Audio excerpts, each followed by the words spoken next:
for the corner. Oh, yeah! What about that one? Tell him, McCluskey. Tell him what time it is. And welcome back to the Reserve Orange Peelers Sports Podcast.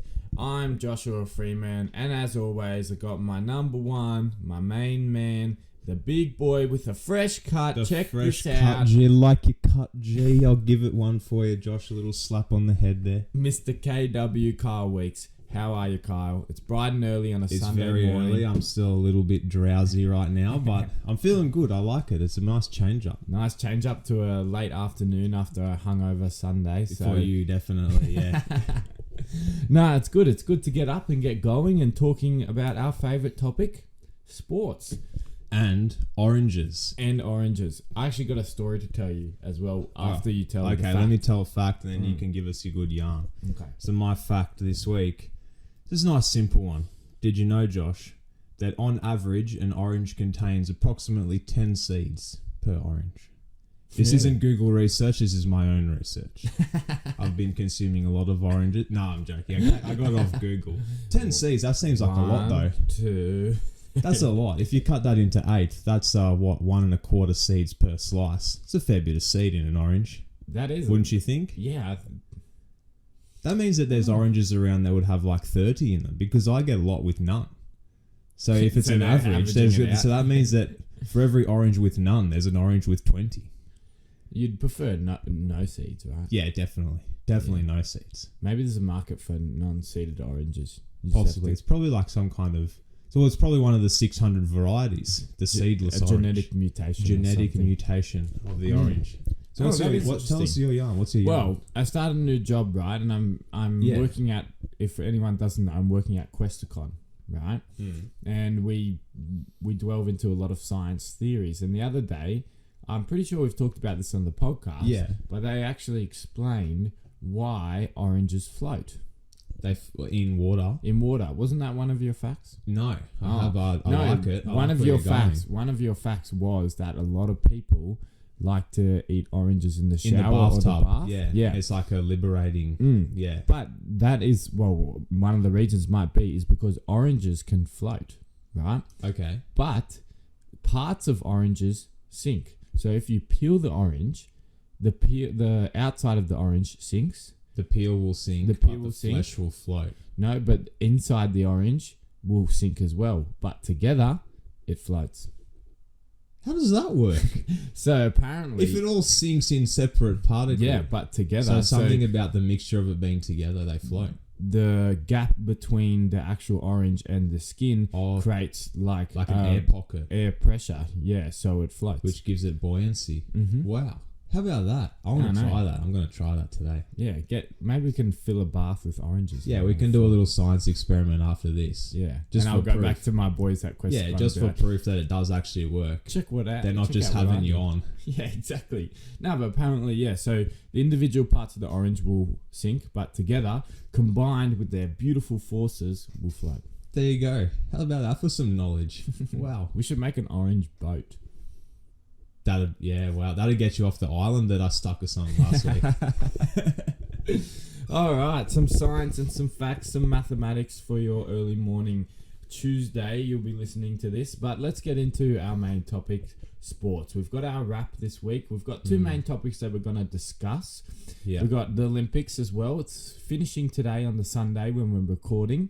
I'm a bit sad. I've been really into it. I've been watching a lot of it, so I'm sad to see it go out of our lives. But then straight into the Paralympics, so it doesn't end there. And as we talked about last week, we're both really keen to see the Paralympics just provide us with so many stories, and it's even more emotion, I reckon. Yeah, they've already gone through a lot. I think so.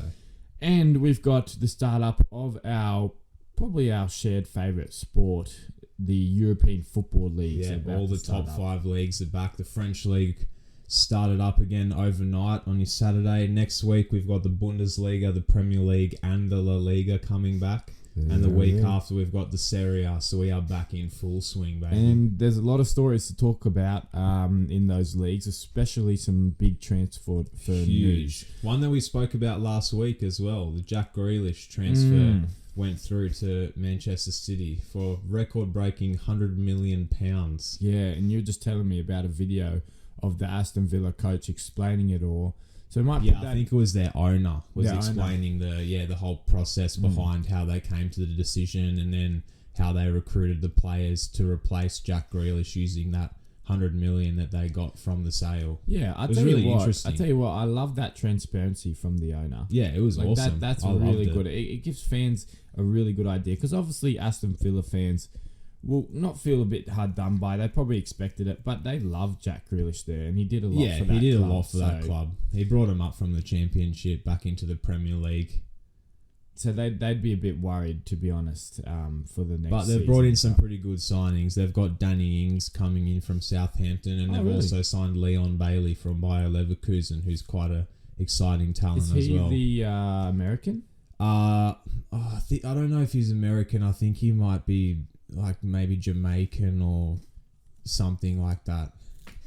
Oh, he's Jamaican. All I know is he's rapid. Yeah. He's express. Yeah, He's I know who absolutely you're talking about. rapid. Yeah. All right, so may as well transition really easily into the European football chat. You give me a league and let's start talking about All it. right, let's talk who we think are going to be champions and what we're looking forward to. So let's start with a simple one: the Ligue 1, the French Ligue 1. Winner. I mean, the big news in the Ligue 1 at the moment is Messi coming?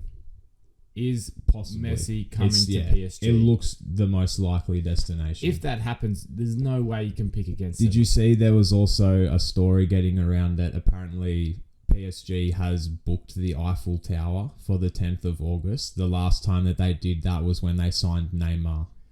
So keep your eyes peeled. That'll actually be on Tuesday, Australia time. Okay. So it'll be like a Wednesday morning. We'll find out whether that was true or not. I mean, I was hoping Messi would come to Arsenal, but that's not going to Well, happen. apparently Chelsea wanted to have a meeting with him. Roman Abramovich demanded a meeting with him, but I think it looks like he's going to PSG. So I think it's a given. Yeah. It's pretty much a given that PSG win. Even last year when they lost by a point. And was it Neymar who said he would leave if Messi comes? Apparently Mbappe Mbappe said if Messi comes, then he'll up and leave because it'll automatically become about Messi and Neymar being back together. So Where would he Mbappe go? will just... Bayern? Well, apparently, or Real Madrid is always a landing spot for big stars like that. I've heard that Liverpool have also been interested in Mbappe in the past. I'd love to It's see got to him be in the one. Premier It's going to be one of the clubs with the money to be able to afford him more than anything. I'd love to see him in the Premier League. That'd be just to see what he's really made of. Yeah. Definitely his toughness will be, and his physicality will be tested a lot more in the Premier League. Definitely. So I think that it's pretty fair to say that just PSG in general are probably the most interesting part of the league and at the moment. The way that they're going to set up with all of their new signings, they've picked up a lot of really good players: Sergio Ramos, Donnarumma, Gino Wijnaldum, Achraf Hakimi, possibly Messi. Ridiculous. If that's the case, they have to win the Champions League, so that's going to be the interesting story. Yeah, I think when you look at their title reign, when they did lose to Monaco, they bounced back straight away. Yeah, they bounce back straight rattled away. off 5 or 6. They're not used to losing. Yeah, so I expect them to be at the top. I'd love to see Someone challenge at least. Keep it interesting. Yeah, but I can't see them losing. I think they're going to run away with it early in the season. Yeah. All right, let's move to the La Liga. La Liga. This will be an interesting one. Barcelona falling apart at the seams. Messi gone. Sergio Aguero is apparently filing a lawsuit to try and get out of his contract because he says he only signed with Barca because he was promised that he would get to play with Lionel Messi. And now that Messi's gone, he's saying he's trying to get out of his contract. So if that goes through, they've lost some very good options up front there, and they're essentially left with Martin Braithwaite and Antoine Griezmann and to carry the team forward. Yeah, this is the league I'm least interested in. I just think it's... I kind of think... I mean, I'd probably... It always seems to be a Madrid-Barca race. I mean, I love Atletico. I love how they play. Yeah. I love their back line. I love Jan Oblak and how he kind of commands everyone around the field. He's probably one of the top 5 goalies in the world at the moment. But Yeah, I don't know. I don't really like the style of Barcelona or Real Madrid, how they play, and Yeah, it gets boring to me. it's pretty much the same story every year. Barca, Real Madrid, and then Atletico in the mix. I think this year Real Madrid will probably have they win it. filled any of the holes that they've lost? Not that I've seen, but Real Madrid are always in the market for players, so they'll pick up people. They have lost Ramos and Varane, which could be telling. So, but I think that they've got Ancelotti back there as the manager now. He'll kind of steady the ship, get them back to their winning ways, and I think that they'll probably be the team to beat in La Liga this season. All right. Your boys, AC Milan and the Serie A. Making a charge last season, AC Milan in the Serie A, but Inter pipped us for the win. But I think it's going to be a little bit more of the same. I think Juventus are coming back. I think they've got Max Allegri as their manager again. Pirlo's out, back with the old reliable, a bit like Real Madrid, someone that's been there, done that. I think that he'll just really steady the team, get them back on track, really knuckle down into winning ways, not trying to be overly creative, just doing what gets the job done. I think that Juventus squad is just so good that with a good manager there, they're as good as unbeatable in Serie A. You don't think Inter can do the double? I don't think so. No, they've lost. Antonio Conte's left. Hakimi's gone. It looks like Romelu Lukaku is very close to coming back to Chelsea for some big money as well, like 90 plus million. Far out. Yeah, but apparently that's almost as good as done. They're just figuring out the fee, but apparently all of the player terms have been confirmed. So they lose him, then that automatically decreases their chances by a lot, because he was really weren't they going to what lose carried them. the other striker as well, Martinez. to Arsenal? Yeah, supposedly, but Arsenal will come close to signing everyone, don't they? Don't remind me. All the stories of Arsene Wenger, I was this close to signing Cristiano Ronaldo and this close to signing everyone else that was any good. I saw Messi when... You know the stories. Yeah, I know. It's the story of our life. Yeah, so I think Juventus for the title there, unfortunately. But I am excited to see AC Milan back in the Champions League. Who's your keeper? Good question. We've lost Donnarumma. I'm not sure. We've picked up another goalkeeper. I can't exactly remember his name, but yeah, haven't really seen a lot of them. Their pre-season hasn't got into full swing yet, so I think they're only playing their first pre-season game against Real Madrid later on this week. So that's when we'll get a better idea of how they're going to fill the void left by the 6'6" Gigio Donnarumma. Well, I just Googled AC Milan goalkeeper, and one of the questions where it says people also ask is Donnarumma the actual son of Buffon? Is he the actual... Because they've got the same first name, Gianluigi. It says widely regarded as the heir of Buffon, but not actually his biological father. I love those Google suggestions. You get some good ones, don't you? That'd be cool if they were... What about the Premier League? The big one. This is the most interesting one. There's the most potential winners. Unpredictable the Premier League is. All I want from the Premier League is Arsenal to get back into top 4 contention, which I don't think that's going to happen this year. No, I think we will struggle to make that top 10 even. I'd love to see what the teams coming up from the Championship can do. Yeah. I believe the return of Norwich and Watford. And I think is it Brentford? Brentford, yeah. We play... Yeah. Arsenal play Brentford first. Yeah, and you'll probably get dusted by them too. At Brentford. In typical Arsenal fashion.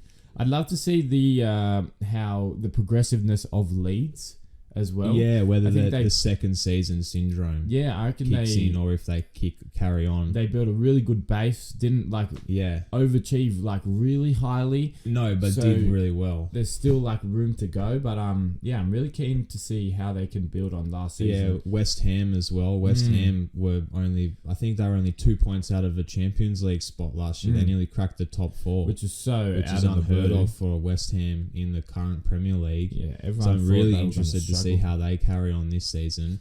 But the most interesting is definitely up the top, the Manchester clubs. whether Liverpool will make their comeback. They had a very off year last year. And Chelsea. Chelsea were building very strongly. They ended up winning the Champions League. They look like they're still getting better. They're still a big player in the market, as I just mentioned, with Lukaku and potential other signings coming in. It's a genuine 4-5 team race for the title. Oh, 100%. But I think Man City's just out in front because of just the sheer depth and quality of their attacking options. Yeah, I hope they kind of flop, to be honest. I would love to see that. I hope they've it's kind of spiteful, put too many egos in the one team and too many creative players. Too many chefs in the kitchen, one as system. some would say. Yeah, I don't know. I hope Tottenham absolutely suck this year as Tottenham well. always suck. Tottenham always think that they're going to be up there and they're just not. But as long as Son Heung-min plays well, because he's in my fantasy team, I don't really care. We've got an announcement of the fantasy league. We'll probably do it at the end of the episode. We'll do that at the end. But I'm not a smoky in a sense. It's still a big club, but I reckon Man United are pretty pretty poised for a good run this year. I'm very interested to see how they go. They've added Varane at the back to solidify that with Maguire. I mean, you look at their defensive line. They can have Varane and Maguire in the middle and then Wan-Bissaka and Shaw on the flanks. That's a pretty good defensive line. That's 3 out of the 4. And then you plug Jadon Sancho in up the top alongside Rashford, Cavani, Martial. That's a pretty good team. You still got Fernandes, Pogba. Did you see his free kick? I didn't see. I saw the thing come up. But I didn't actually watch it. Apparently it was a ripper. Yeah. So the Premier League will be really hotly contested, and I'm really keen to see. Yeah, definitely. I'm really keen to see how Leicester goes as well. See how they bounce back from a really pretty good successful season. Yeah. So we'll see what form Vardy is and the team is there. So I believe that's all the football there. Do you have anything else you want to throw in quickly before we? Yeah, so I just wanted to I'm going to have an official Olympics kind of review next week. Yeah, I'm going to go through some moments, but I just wanted to highlight a few moments that we had in the recent week in terms of Australian performances. Some big ones, especially overnight. Yeah, so our Boomers finally getting a medal in the basketball competition. They looked really good in the semi-final against America. They were up by 14, but the United States, just with the quality, especially of KD, came back and kind of thrashed them in the end. And America went on to win the gold medal. So no harm. Surprises there. Yeah, but no harm in that. Good for fight the Boomers. France. Yeah, and the Boomers really put it to Slovenia last night with Luka Doncic in basically being the whole team of that Slovenian outfit. Still a very daunting task. They really were on the front foot from the start, and what showed me the spirit of the Boomers in the fourth quarter, Slovenia started putting 8-10 unanswered points. I believe it was at one point it was 12-5 in the fourth quarter, and they have reduced the 14-point deficit to 3 points. It was 83 to 80. So it's anyone's game at that point. And then the Boomers absolutely turned it on. Paddy Mills, Ingles, and Thibault just were hidden bombs, and they were running out the clock really well, really effective. And also Dante Exum was just really effective. Yeah, he's had a really good tournament. Finishing the baskets at the end of the shot clock. And we go on to win our first medal. We've come fourth in the last 4 Olympics. Yeah. Dating back to Sydney, I believe. And it was really good to see. And it was like we won gold. They just refused to lay down. They refused to give up. It was awesome. And that's the true Australian spirit. And just... how good's Paddy Mills? Seriously. 42 points. Come on, Patty. Marist College, I'm calling on you to build that man a statue. Seriously. If that doesn't get you a statue, nothing will. 42 points. Mate, he was to win Australia their first basketball medal. He's just so electric and he's so quick and he wants the ball the whole time. He's fearless. Yeah. He doesn't shy away from the moment. That definitely comes from being in that San Antonio system for so long, though. Winning a championship. Knows what he's good at, knows how to get the job done. And look out for Matthias Thibault as well in the future, a young prospect, absolutely dunked. Yeah, he's been playing really well for the Beautifully. 76ers too. Yeah, so look at him Mostly to known be- as a lockdown defender, but really showed his attacking prowess as well. Yeah, I'm keen to see him in the league. I'm going to be more into the NBA after watching a lot of the basketball in the Olympics too. So I had that moment. Also, Andrew Hoy, right? You probably haven't heard of him, but he won a silver and a bronze medal, becoming Australia's oldest ever medal winner in the Olympics at age 62 Equestrian. in the There equestrian you go. event. It's not But- going to be any other sport, is No, it? but awesome effort. And the Australian great team effort. did really well in the equestrian, so that was a little highlight. But my main highlight was from one of my favourite sports, from the skateboarding. So we saw the street where your peeler came from last week. The good but old nut shot. we delved into the park event, which is kind of the high-flying bowl activities with a lot of It's more rails as spectacular. well. Yeah, a lot more spectacular for the general fan. And 18-year-old Aussie Keegan Palmer. We had two Aussies in the final, which was great to see. But Keegan Palmer with the score of 95.83 on one of his runs. Is that out of 100? Yeah. Far out. Takes the gold medal. He was absolutely flying, and he really charged through that course, and it was just awesome to see. Real, like, typical skater boy, Yeah. super chill, Just super chill, just super, loving it. like, super stoked, bro. Like, but he was just unreal, and it was really good to see for the first time skateboarding's been in the Olympics and Aussie to take gold. Yeah. Bragging rights forever. Well, Japan took all the other three golds in the women's so there you go. and the men's, and the Aussies just take it from them. So it was great. It was really good. That was one of my highlights. I was That's watching it fantastic. at work. So yeah, that's my. I'm gonna do a proper Olympic Do a wrap. proper one next week. So with some of the fails, some of the highlights, some of the big shocks, the But upsets. Just those fresh moments But while they're still there. because there's still one day today, which most of the team sport finals are ending today. So Yeah. yeah. Are we And- medal chance in any of the? Are we in any of No, those? we're about done. Yeah. We're okay. about finished. The Boomers game last night was our last team. event. Yeah. And unless we have, Wait, because the Matildas lost the other night to America. that Yeah. was heartbreaking. They Not did a- really well. They tried hard. Just too many mistakes. Yeah. Cost them at the end. Yeah, the defensive errors were really. Yeah, that's what lost them the game. All right, let's move to The Wheel of Wonder. the Wheel of Wonder. All right, I'm going to give her a spin this week Yeah, because go you on. always get to spin it. My finger's a little bit twitchy. Ooh, number 10. Number 10. I don't think we've had number 10. The number of the great man Eden Hazard in his Chelsea You want to grab days. that? Since I'm wearing my Chelsea jersey. Oh, it's a long one too. Thank you, my good sir. All right. Listen and listen good. I'm listening. Should sports that require skill rather than physical prowess, for example, darts, pool, and motorsport, be contested as a collective Gender-neutral. rather than men's and women's categories? So that's as a whole. Should all of those sports be contested as a collective? Yeah. Because some are and some are not. Thoughts? Well, what sports are? I don't think any. Well, of them. motorsport, like the supercars have female drivers. NASCAR have female drivers. I think IndyCar does as well. But sports like darts, pool, they don't really have. They're not. You wouldn't say that they're a game of physical prowess. They're skill games, No. Yes. but they're contested as men's and women's competitions. Ultimately, yes. But I'll tell you why it's not. Okay. And I'll take the example of the darts game. First Explain. of all, I think, let's say, 30, 50 years in the future, it'll become a gender-neutral sport. Yeah. In the sense that they'll compete together. But for too long, it is a male-dominated sport, and it's not Yeah. a sport that has been really advertised to anyone, male or female, at a young age.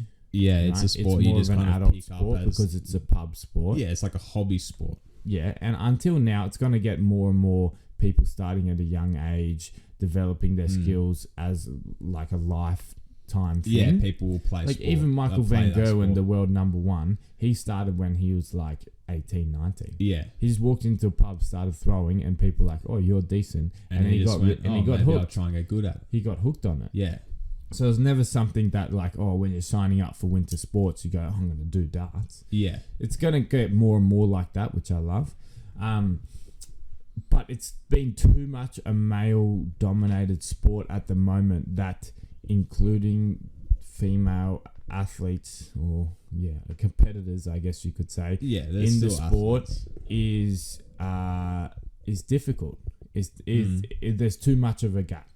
But in saying that, in the latest World Championships, they have been including 2 women to compete in the World Championships. And at I don't know if it was last year or the year before, this lady named Fallon Sherrock actually made it to the 3rd round. And it was great. The crowd was going nuts. Loved it. She hit like some really big finishes. She was on the 9 darter once. And it really paved the way for a lot of women to be in the darts game. But it was the consistency of her performances that she couldn't perform at that level. At that high level, consistent enough to be like on the tour with them. So ultimately, I think it should be, but there's still a massive gap in some of these sports due to the culture of it being male dominated. So there's no reason why it shouldn't be if they're good enough. I agree. But at the moment, there's still a gap. And I don't know enough about pool. Or the snooker like pool and championships snooker and all that kind of stuff. to know if that's the case. I would say that surely that's probably a lesser gap. I would imagine so. But I agree in that sense that eventually it should all become one, because they do basically compete at the same level, and there's not that need for the physical prowess. It's not a collision sport or like an athletic sport where it will just naturally become dominated by males.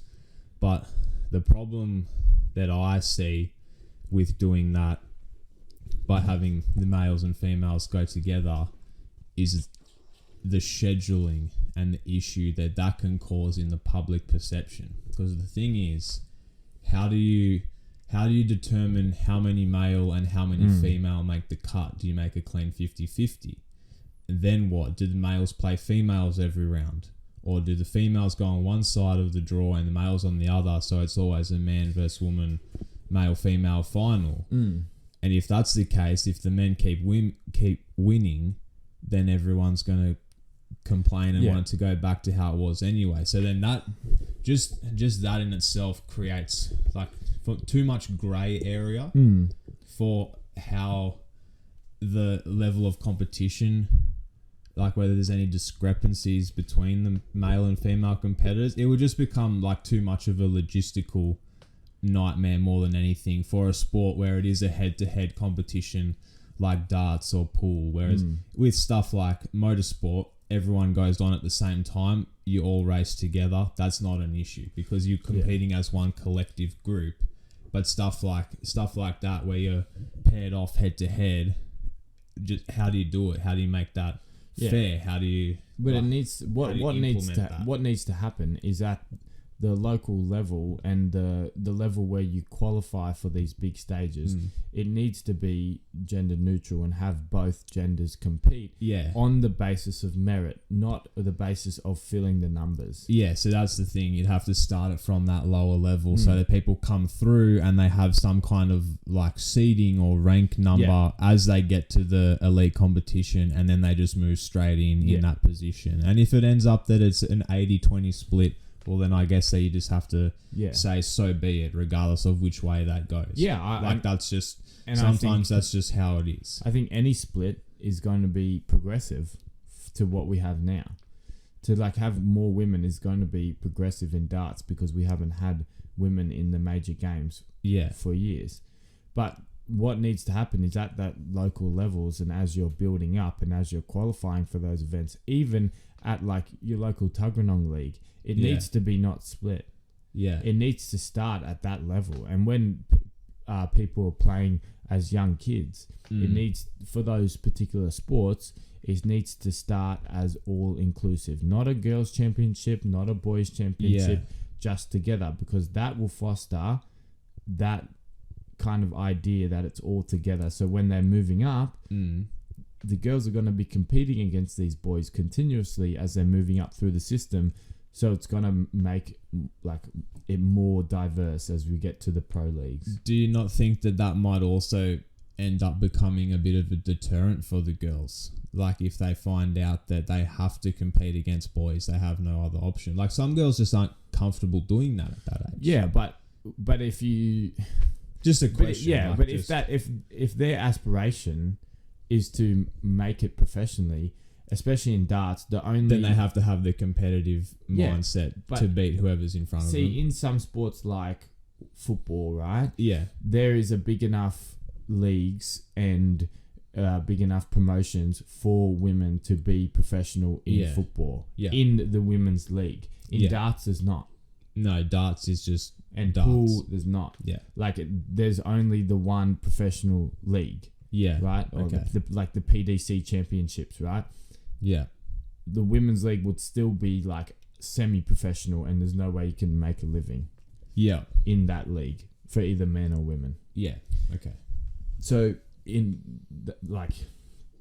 could either go both ways. You could try and promote as much as you can to have an all women's league and trying to make it as entertaining and as good as the men's league and get as many sponsors. But that'd be just culturally really hard to promote. Well, because then it will just then come back to the issue that we have at the moment is why do women not get paid as much as the men? Well, because it just so happens that people tend to be gravitated or attracted more towards the men's sport, therefore it makes more money, therefore they can get paid more. Well, by bringing them together, that should in theory narrow or flatten out or nullify that problem, which can only be good for everyone, I would imagine. And definitely, I think skill-based games can be really the pioneer for this. Yeah, definitely.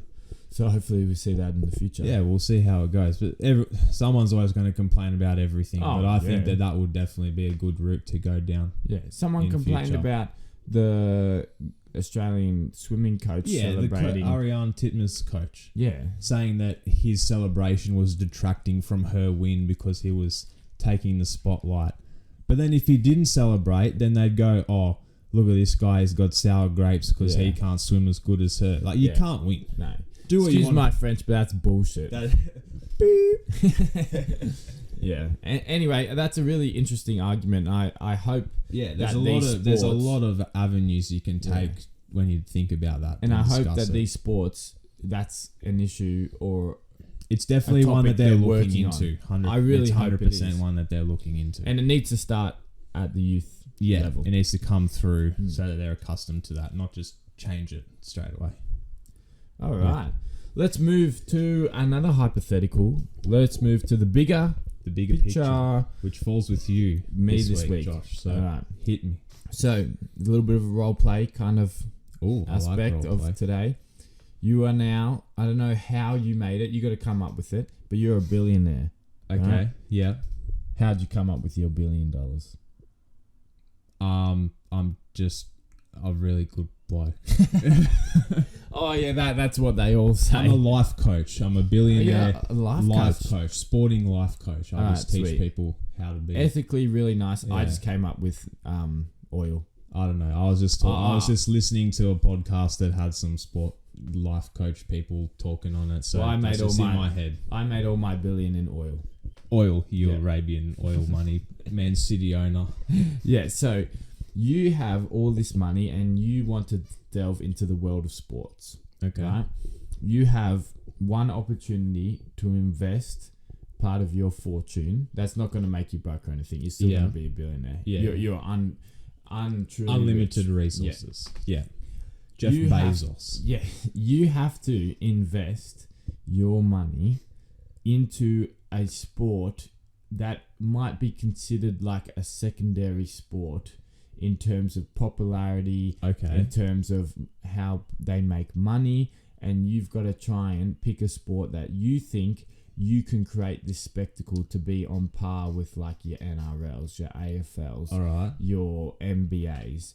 You've got to pick what would be the sport of your future. How are you going to promote it? Why it is important for this sport to be the sport of the future? Yeah. And what sport is it? So I kind of had some ideas. That's a good. My brain is about to explode thinking about this. That's a good one. If you wanted like kind of the level of sport I'm thinking about, Yeah. so So you it want me to can't. rail off some So ideas it that I've can't. got? So it can't be stuff like basketball and baseball and No. soccer. It has to No, be like they a already second- got yeah, that's real right. It has to professional be leagues. something under that, Yeah, not so, your mainstream sport. So do you want me to rail off a list? Yeah, give me a few, So just for example. like speed climbing, Yeah, okay. like Niche sports. like tag, like the chase tag championships. You see, even this is a half one. I don't know if you can pick this one because it's already kind of elite, like rugby sevens. Yeah, it kind of teeters between. Yeah, 3-on-3 basketball. I had floorball in there. I Yeah. had so it's got to be kind of like- like a hybrid sport or a niche sport. yeah, something like cornhole. Something Love like a bit of cornhole. yeah, Wow. something that doesn't have Yeah, I the get. I totally get advertisement what that you it mean. has. But if someone took that on as a big project and had a lot of money into it, it might be able to prosper. Yeah. Okay. I like that. That's a good one. Do you have one? Yes, I All have right. one. Tell me yours. So While I ponder. I know there are leagues, and I think there are some South American leagues, there are some Yeah. European leagues, and there are some Asian leagues, but it's not highly broadcasted. And this is more of a personal interest of mine that I'd love to see broadcasted more. And I think it is a very skillful part of already an established sport. So I'd love to put all my money and promote futsal. Like Yeah. a huge futsal Yeah, that'd be cool. tournament, like a futsal. I know they have futsal World Cup, but make it like have every team who makes it to the Champions League has a full Yeah. futsal team, and just get like the skillers in there. So it promotes Yeah. like people who go into the academy. They've got like two options: they can play outdoor and then they can play futsal. Like two genuine pathways. Yeah, so you have like a Chelsea futsal team. That- And yeah, then that'd what would be be cool is when people are at the end of their career, like some of the skillful players, they can go and play in the futsal team because they can be like Yeah. the star guy off the bench. Mm. Like there's some, I believe it's in India or in Asia, in somewhere, they have a league and they get these like old time football players come play and they just go, the fans go crazy for them. But it's not a very easily accessed sport Yeah. to the general public. It's more a social sport. Yeah, but like there are like it leagues. has a professional level to Yeah. it, but it's only like And semi-professional. Only if you were into it, you'd know about it. Yeah. So I would like to make that generally known across the board. So Okay. that would be my, and you just have so many like options. Like, Would you make that Zlatan- like a global league? yeah, yeah, Or yeah. you would make it I think you you'd- would make it like synonymous to the current football league. You would Yeah. have like your 11-a-side field football and then you'd have your futsal. Yeah, and you would could run build that parallel. into like a big World Cup. You got so many options. You could Yeah. you could build like that. You have one team from each continent come together. They got to Yeah. play tournaments in their own continent, and they got to come and play in the Club World Cup. Let's say, for example. Yeah. Yeah, and then you could do a women's league, you can do a men's league, you can do a youth league. That'd be something interesting. Definitely. You could do like cool intros like they do in like the NBA. Yeah. and everything. like Like really that. just make it like a hype sport, like a big bash. Yeah, basically. Yeah, just a big hype Short, sport. fast, Or yeah, explosive. going down that train of thought, I reckon flag football would be would be a really cool one to hype up and promote. Kind of the way that touch football is now like somewhat catching up to like the NRL level, trying to like becoming one collective. I think they are actually part of the same governing body now, the touch and the rugby league. But I think that the flag football for like the American NFL would be a really cool like non-contact version of the sport that you could really promote a lot, especially if you could align it with those teams. Like 32 NFL teams, you get 32 Have you flag seen- football teams, and that's really fast paced. It's probably it's a faster pace than regular NFL is, and it's almost more skillful in the sense that because there's no collisions, it's all just footwork and speed and evasiveness. Like it kind of like in the rugby sevens format, like the model of that. It's just really like it's just electric. Just people just run flat out all over the place, putting on the mad dukes and the goosies and all. Like it'd just be a real hype type of game. I think you could run something like that in a similar format to like a rugby sevens, where it would be like a travelling type of competition to begin with, at least to get the like the expansion into the global markets, and then you would try and align it also to the NFL season during the season, and then build other leagues around the world. But I think that's something that could be like a really exciting. You could do it like thing. Start it as like a pre-game thing too. Yeah, it could definitely start as like the reserve grade type thing. You have like a 40-minute game of flag football for the people that turn up early, and just build it from there. I reckon it'd be exciting anyway. Definitely. Yeah, that's cool. I'd love to see like SJ play that. Yeah, that's exactly right. Guys like a Sean Johnson, Tuivasa Sheck, Benji Marshall, guys that came through the touch football, they're freaks. And then that can be another pathway to the NFL. If you don't quite make the NFL first time round, or you're labelled as one of those guys that's like too skinny, or like you hear that stuff all the time, or too small, too slow, too skinny, you go through the flag football pathway, turns out you're actually a freak, you might get picked up by an NFL team, and then you live your dream. Just another like it could be like a perfect secondary pathway. Cool. Yeah. That was a good one. I like that. I like having all this money too. Yeah, now it's all gone. Oh, damn. Back to reality. All right, let's move on to the reserve orange peeler of the week. You finally have a win. Smoked out. I think I haven't even checked because it was a lot to not many. Yeah, you got a couple of which is fair enough. But the good old fashioned nut shot is obviously still the peak of sporting humour. Yes. Because the people loved it. I loved it. We loved it. And yeah, so I've got the win. So that's what, 6-4 now? No, 6-5. I think it's 7-5. 7-5. Yeah, because he's coming or 7-4. Oh no, you won. No, because I won last week. You won the triple. I won last week. 7-4. 7-4. All right, so comeback is on. As champion, as king, you can last week you can start us champion. All right, so my orange peeler this week comes from the NRL, and it is Josh Curran from the New Zealand Warriors. After a very good come from behind win yesterday against the Cronulla Sharks, poor old Josh, he's had a shocker.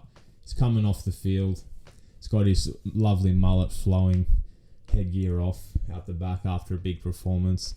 And he's walked over to one of the Warriors coaching staff, just giving him a little high five, little good game, mate. Thanks, blah, blah, blah, as you do. And then he's tripped over. I think he's tripped over the trainer's foot, and he's gone on like a 10-meter stumble. You know when you fall and you keep tripping over, but you can't quite catch yourself, but you don't fall over either, and you just whoa. Looks like he's in Moosehead's. And it looks like coming down the Moosehead stairs at 2 a.m. basically. So he's gone on about a 5-10 meter stumble and just completely wiped out the whole sanitizing station in the tunnel. Because now in the NRL they've got like all the hand sanitizer and they got to wear the masks out of the tunnel and whatnot. Really he's just absolutely cleaned up the sanitizing station. Have a look at this. I'll show you the video. Show me. It's fantastic. Poor old Josh. He's had a stinker. He's just put this up on the screen right now too. Yeah. Have a look at him. He's got gone. He just wiped out. He's wiped out the sanitizer. He's wiped out the box full of the COVID masks. Dude, he flew. But that's what I mean. How he just like kept falling. He's taken about 7 strides. He just picked up pace as he was going. He's almost tripped back into the dressing room. He's gone so far. The trainer's like, get back in there. Now the trainer's like, I got to give him a bit of strapping because he's pulled the string or something trying to get back to the change room. But yeah, so Josh Curran is my orange peeler this week. Yeah, that's going to be tough to beat. Who have you got? Well, I've gone to my faithful Olympics this week. And Good to see it's not cricket again. I was looking at what are some of the sports that always bring some orange peelers, right? So you'd probably think maybe some high jump. You can kind Just of something that's prone to a stuff up. yes, and I know exactly the sport, diving. Oh god, yeah.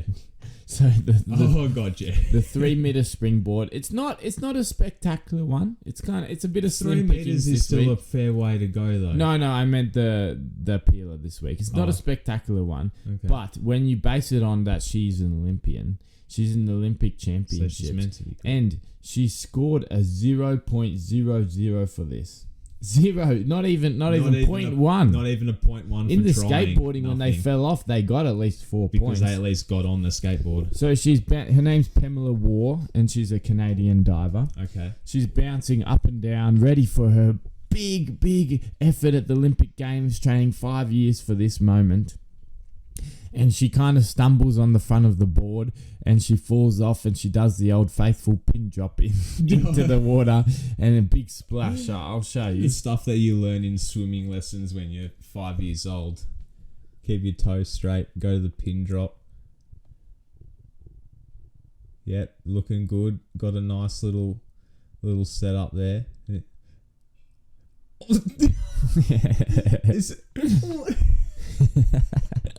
It's like she's hit the front of she's hit the front of the springboard, and it's like her knees have just collapsed, and she's just gone, oh well, this is how it ends, and just gone for the old reliable pin drop fall off the front of it. She's almost tried to like move backwards on the board and she looks like she's about to cry as well. Like she knows straight away that she's absolutely stuffed it, and she's lost any hope of a medal. She got so straight when she went in, like. Yeah, well, I mean, she was probably trying to get at least half a point for the no splash entry, but She got surely 0. you can get at least something for that. Just a crumb, sir. No, 0, 0, 0. Wow, for Pamela diving War. judges are harsh. So yeah, that's my orange peel of the week. We'll have them up. Have them up early again this week. I'll edit them and get them up. So make sure you vote and make sure you check them out. I had an idea actually. Yeah, okay. If we wanted a bit of a new segment, we can introduce this Okay, we into can toss this idea into the around. I reserve haven't heard orange this peeler. idea. What about we do one orange peeler, and I haven't thought of the name, and then Yeah. one like something ridiculously good, Like a really something- good play. yeah, something amazing. Because I Okay. saw something today, and I was like, oh, I'd love to showcase something cool. Because as much as we see fails on social media, we also see guys who A can lot just of do like really good moments. men and women That's who just can just unreal. do unreal stuff. Yeah, that was like yesterday. Actually, I saw a video for a sport I've never heard of. It's called cow chip throwing. So do you know what a cow chip is? No. Cow chip is basically like a pile of cow shit. Yeah. That's that's in a disc shape, and that dries out, becomes like a little like frisbee. And there's basically just a bunch of these redneck farmers out at some showground, and they're hoiking this thing like 60 meters. Just 60 meters. just like I think that the guy that won it threw it like 163 feet or something like that, which is a good for a little piece of. It's only way. like the size of a little frisbee, not even, probably more the size of a discus, and these blokes just absolutely launching it. Like it's the weirdest thing ever. Most recent champion of the cow chip throwing contest threw 188 feet. 188. I think his previous best was 163. He was saying, but it's so fun. It was like 58 meters. It was broadcast on ESPN and everything. Like it's a genuine sport. It was on ESPN. It was a genuine sport in America. Yeah. I'm gonna watch a little clip and then I'm gonna put it up on the. Just on the quickly video. while we're on that topic of just good moments of random things, moments of brilliance. Have you found it? Yeah. Have a look at it. Oh, so like. So that little thing that they're throwing is just a little dry piece of cow dung. And they're just absolutely moosing it. People are absolutely launching it into the ground. Yeah, they're putting it into orbit. Oh my god, this guy launched a big one. It's ridiculous, isn't it? But just stuff like that. This guy covered his eyes because it started flinging in his eyes. Getting the little flaky bits come off it. Jesus. All right, Good enough of the cow chip. You're getting distracted. I can see your brain starting to. It looks dodgy as. Yeah, it's pretty dodgy. If you haven't seen it, anyone listening, go have a look. Alright, we'll put up the cow chip screen. throwing Yuck. championships. But Alright, enough of that. Let's get on let's to do the ball bag. the ball bag. Let's finish off with the ball bag. Finish Got 3 off. questions. Let's Three get through 'em. questions. Go. We'll start with an easy one. Comes from Geordie. He says, "Who is more impactful on their team, Sam Kerr for the Matildas or Tim Cahill for the Socceroos?" Two great Australians, probably arguably the great Australian footballers in their respective teams. Yeah. Who's got more impact on their team Well, internationally for the Socceroos and the Matildas? might be unfair because Sam Kerr's still got a long way to go in her career, and I think she's Yeah. going to get better and better. But you have to say Timmy Cahill. I would agree. Mate, he's unreal. Sam Kerr is relatively a better player. She's regarded as like a top 5 in the world, which is unheard of for Australians. But in terms of that Australian team is a really good team. Yeah. Anyway, they're obviously a lot better with her. But Tim Cahill, like after the days of Aloisi and Viduka and Bresciano and all those guys finished up, and Tim Cahill was essentially last man standing, he was carrying that team 100%. like on his back, just absolutely carried it. 108 goals from 50 caps. Yeah, it's ridiculous. Double. No, isn't it 50 from 108? 108 goals from 50. Oh, sorry. 50 goals from 108 caps. Still, that's a goal every other One game. every 2 games, yeah. Yeah. I just think he Probably popped about up. 48 of them headers. Probably like... And then the volley against the Netherlands in the World Cup. Yeah. Probably like throughout the 90 minutes, Sam Kerr's probably more effective and more useful to the team. Yeah, but in terms of big moments. In terms of scoring goals and the position when he description needs it. that he needs, Timmy Cahill is just there at the right time. I've never seen someone header the ball as good as Timmy Cahill. No. But he's such a threat, and he's not even that tall. And he gets a lot of credit as well from like former This is Premier League players that have played against him. They agree that he is like one of the best aerial threats they've ever had to come up against. Like you just can't handle him. 5'10". So he's shorter than me. But he would 100% go straight over the top of me every time. Like he just always wins headers. Yeah, this could probably change. I feel like Sam Kerr might become It's got the potential. an absolute legend of Australian football. Particularly if the Matildas win the Women's World Cup in 2023, led by Sam Kerr, which is here. It's in Australia. Yeah. Hopefully. If she can get that done, then she'll overtake him. Yeah, Definitely. But in terms of now, Timmy Cahill is definitely more threatening, more effective, and more impactful. He also like brings the team together. I think a lot more than he's Sam kind Kerr. of like got that aura. Yeah, Sam Kerr seems a little bit more individually focused in the sense that Like she somewhat focuses on her. self-involved. Not in a bad way, but just No. she focuses on herself. She's not the loudest she's person. all about I'm going to do my job. Yeah. For the team to win, whereas Timmy's just like, come with me, everyone. Like brings the whole team. She leaves along. that stuff to like Alana Kennedy and the enforcers at the back. So yeah, I'd say Timmy Cahill. But I'm keen to see how Sam Kerr's career develops, especially at Chelsea as well. Yeah, she's going great guns over there. So our next question comes from Charlie. He says, "Who are your top 3 Australian sportsmen right now?" Personally, he has the Bont. Yeah. I love the Bont, so Charlie's back in my good books, particularly being a Para fan. Tom Trbojevic and Paddy Mills are his 3. So who would your 3? He says sportsmen, so let's keep it to sportsmen. Yeah. I would have to agree with Paddy Mills. Paddy Mills definitely Has right got to now. be there. Other 2? Well, because right now the cricket isn't really on, right? So I'd So take it's any of hard the to- cricketers off. I Yeah. mean, we bloody lost to Bangladesh the other day. We scored 107 in T20. Yeah, never good. No, Never, hopeless. Never good. I don't want to talk about cricket.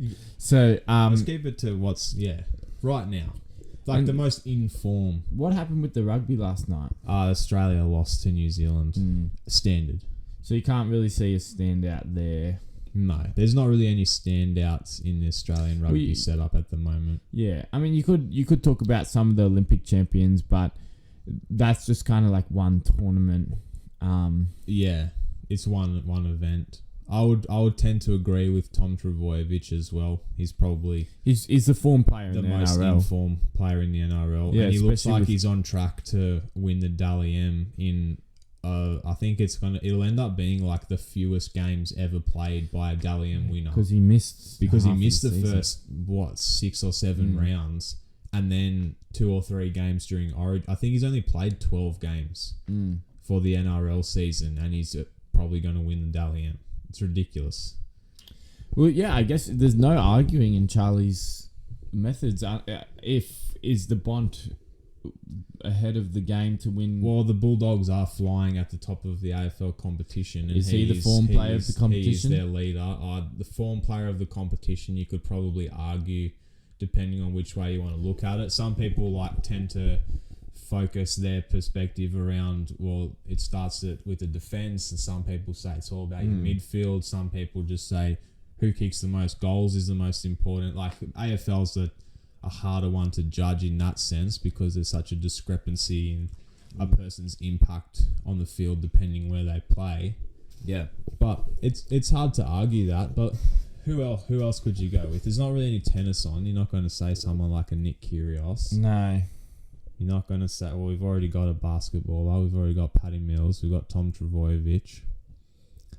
I don't really know. Like, you could put some of the Olympic champions You could put someone maybe like, what's his name? Rowan? Is it? There was the sprinter. Yeah, but he only made the semi-final. Yeah, but like just for the achievement of it. Yeah. You could, some of the sailors. There's a lot of people you could debate. Yeah, some of the sailors. Emma have been McKeon. Well, she's... Well, yeah. If we're going If we're both going men all and women, around, yeah. 100% Emma McEwen. Isn't she 7 medals. Yeah. She's the most most decorated Australian, and in this Olympics, she has the most individual medals. Yeah, so let's forget about sportsmen. We're saying Emma McKeon. She deserves to be up there. Unreal. She's awesome. She's really calm. She's really collected. She's like has the great Aussie spirit. She's really nice. She just speaks wins. well, but she just wins. She's unreal. That's all you can ask for. If that Ball or whatever his name was won the 800 meters, he'd be up there too. Peter Bowl. Peter Bowl, yeah. He's probably still up there anyway. Yeah, he's but a lot of those too. Olympians are. They're probably So some yeah, of- I'd say Em McEwen, Trbojevic, and Paddy Mills. And then if the cricket season was on, I'd say throw in Steve probably Smith, like a Steve Smith or a Marnus, depending on who's playing better. Paddy Cummins. Paddy Cummins would be my pick for the Australian team, just for his all-round Yeah, I don't really know much performance. of the Union, so No, there's not a whole lot of standouts there. Noah Lolosio been playing quite well for a young lad, 21-year-old, playing very well. But I wouldn't put him in a top 3 right now. All right, let's wrap up with a little hypothetical, little fun question here from Adam. Adam wants to know: there are 2 people that are playing chess, where one person is a mind reader, and the other person can see into the future. Who would win and why? Seriously, this rocked me yesterday. This came through. I thought about it all day. I thought about all of the possible avenues. Do you know what it reminds me? And we can put this clip up. It reminds the Disney me of the old man playing chess against himself. Well, yes, it reminds me of that, but it also reminds me of that scene from X-Men when Charles Xavier is playing Magneto, yeah. and Magneto can't move the pieces because he lost his powers, or so they say. So that's what it reminds me of. It's Because pretty- Charles Xavier is like super the brain. the guy that has the brain telekinesis powers, and the guy that can physically move. So do you think the mind reader or the future, person can see in the future? I think it's going to be the mind reader. I was going to say the person who could see in the future. Okay, you tell me yours, because then my reason will rebut. Because if he's reading his mind, in the future, the guy can see that he has read his mind and will change his positions according to what he has done in the future. So he's going to try and outplay him. Yeah. But see, mine is like the same but opposite. So I think if you're a mind reader, you can read his mind, which therefore means you can also see the future, because he can see the future. So therefore, you essentially then gain both powers. But if he, yeah, and but you can like double. But if that guy's seeing the future, he is probably seeing that guy is reading his mind in the future. But how do you know your mind is being read? Yeah, I don't know. Maybe if he picks up on that, he's following his every move. Yeah. Okay. I reckon it's going to be a stalemate. I think, yeah, it'd probably be a stalemate because they just outplay them. I reckon the mind reader. I don't know. Adam was this smart. That's big. Yeah, from because the Adam. mind reader. So if you're telling the future, you can see what I'm going to do, but I can then also see into your mind what you're going to do, seeing what I'm going to do, so I can then alter that, and then I can see the future as well. Yeah, Because probably the mind reader. Because if you can see the future in your mind, then I can see your mind where you can see the future. It'd just be a big endless loop of nothing. The game would never end. My mind is just blown. I'm rattled. Well, thanks, Adam, for destroying our minds early on a Sunday morning. And I hope I'm going to talk to you and see what you would answer. But yeah, that's a really good one. I want to make a poll. I'm going to make a poll Make of a this poll. because I have to know. Put the image of Xavier versus I'm going to put this Magneto exact up. question as it is, and Yeah. I'm going to see what everyone else thinks because Cool. my mind is shook. I'll ask the people at QuestCon. See what Yeah, they see, yeah, exact. Ask them. Surely they could concoct some sort of experiment for us. Record it. I will. Get some video proof Exclusive. of exclusive scientific activity. All right. Well, that will do us for the show. Our brains are dead. We've talked all about sport for too long, but we love doing that and we love bringing that to you. So we hope you enjoyed the episode. Don't forget as well. Yes. So we're going to have an announcement coming soon, and it's going to have to do with our Premier League fantasy team. So you can make a league and you can make your I've fantasy already made team. a league.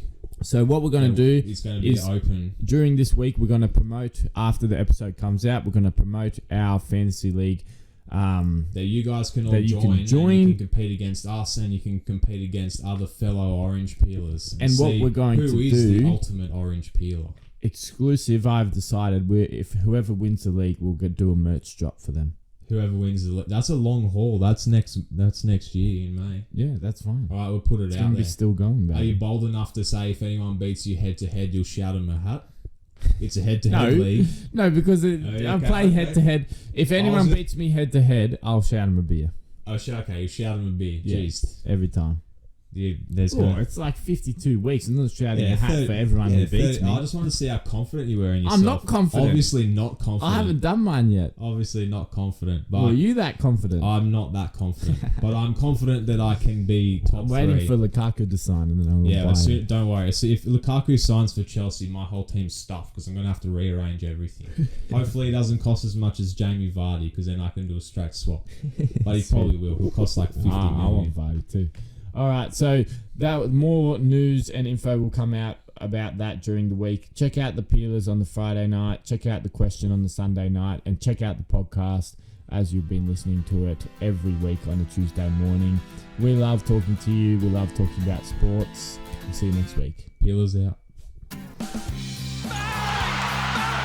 Oh, what a shot from Curry! Leon Barry, you star! Aguero! Here's the big fella! Gets the pass on! Coyne goes for the corner! Oh, yeah! What about that one? Tell him, McCluskey. Tell him what time it is.